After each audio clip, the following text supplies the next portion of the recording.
Today, we're making a simple and classic baked custard. What we're going for is a traditional dessert with a really delicate texture. It should be soft, silky, and just perfectly smooth all the way through. And it all starts with just 4 basic ingredients. First up, you'll need 2 cups of milk. I really recommend using whole milk here because that's what gives the custard its beautiful richness. Next up, we have 3 large eggs. These are absolutely key. They provide the structure that helps the custard set up. And then just a 1/4 cup of sugar. This gives it a really gentle sweetness so it doesn't overpower everything else. And to finish it off, 1/2 teaspoon of vanilla extract. That's going to give it that classic aromatic warmth we're looking for. All right, so now we're going to mix everything together. And listen, the secret to that perfect texture, it really starts right here. Okay, before we even start, here's the one mistake you really want to avoid: creating foam. See, too many of those air bubbles will completely ruin that silky texture we want.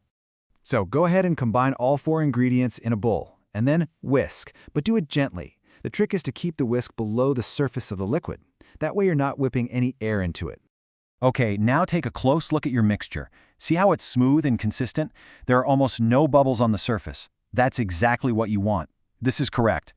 So with our mixture all ready to go, we can move on to probably the most important part of this whole process, the controlled bake.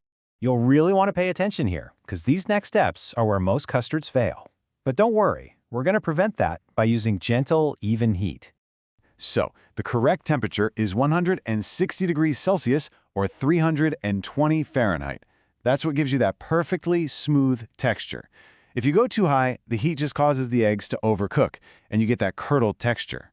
So remember, low heat is the key. So, that brings up a really good question.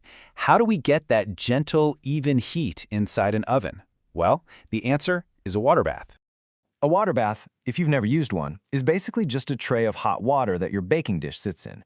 What it does is insulate the custard from the oven's direct heat, making sure it cooks gently and evenly. And that's what prevents that tough or rubbery texture.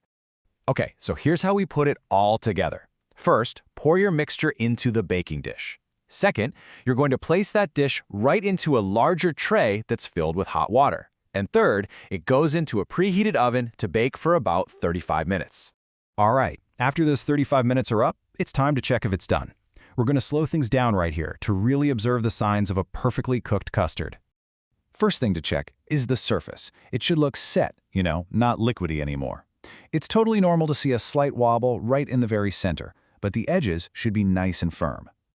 Okay, for our second check, just gently press a spoon into the custard. It should cut right through the surface, and what you'll see is a center that's soft and creamy, but definitely not running. And for the final check, just watch the steam. As soon as you break that surface, you should see just a gentle wisp of steam rising up. That tells you it's cooked all the way through, but not overcooked. So let's take a look. The center is soft and it's uniformly set. It's holding its shape. This is correct. And just like that, your simple, perfect baked custard is ready.